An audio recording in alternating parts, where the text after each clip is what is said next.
we're moving towards a turbo era. Yeah. And that's a given. Correct. In a few years' time, we won't have naturally aspirated engines. Correct.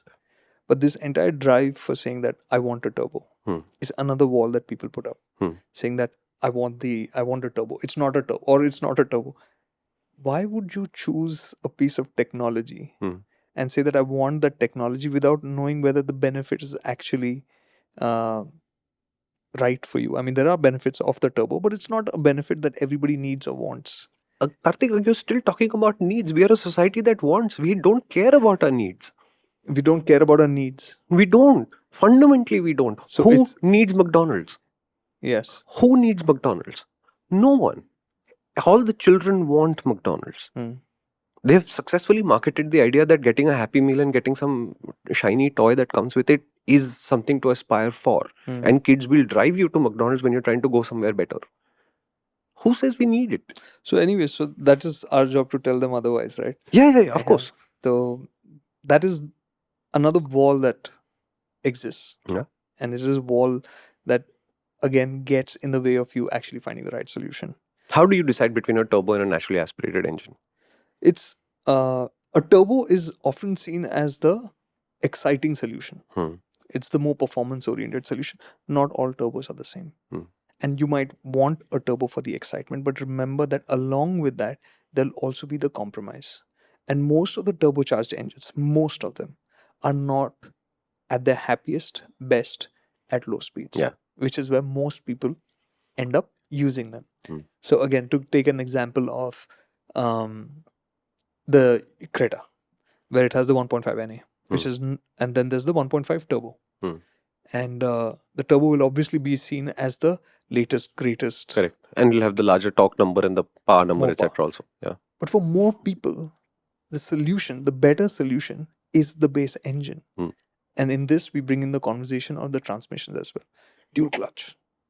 Dual clutch is best. Why? How? Who said that? This is being proved around the world.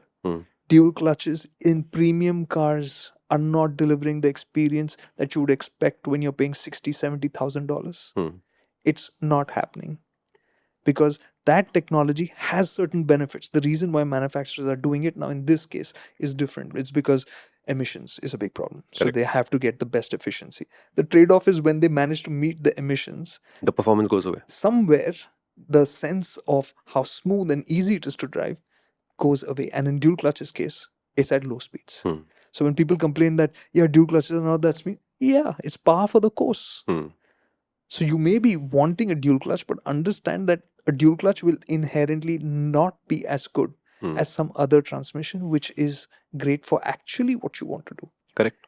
And these are just incredible, and to be tied down to ideas which you have not built, you have not created, and just fight for them on that basis is senseless. You're looking for sense in all of this? Arey yaar.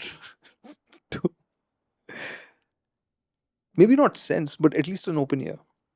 I think that's an open ear, open mind. Open mind. Yeah. That's very difficult to do today. And that is why I wanted to have this conversation. Because this is something that is difficult for people to accept. Because they have been sold this. And this is, in my own example, like as a kid, like I said, did I have it? No, my brother had it. I think he used to have this Harley Davidson poster. And for the world could have said whatever about Harley Davidson, but for me it's on a poster means it has to be epic. And the first time I rode a Harley Davidson, I was just like completely flummoxed because we'd ridden that entire range. And I was like, I can't think of one bike out of this which I would want to ride. That's very unfortunate, Karthik. As a snack freak who loves chips, this is the only bike that actually makes 2 potatoes per beat. If I were Harley Davidson as a brand, I would feel betrayed right now. That's a good one. I should have a soft spot for them, huh? This was the most crinkle cut potato thing I've ever heard. Oh God. If you watch this video, we're normally supposed to say thank you. What we'd rather do is you hit like, share, and then subscribe. Not just this channel, the main MotorInc channel also. I mean, why not?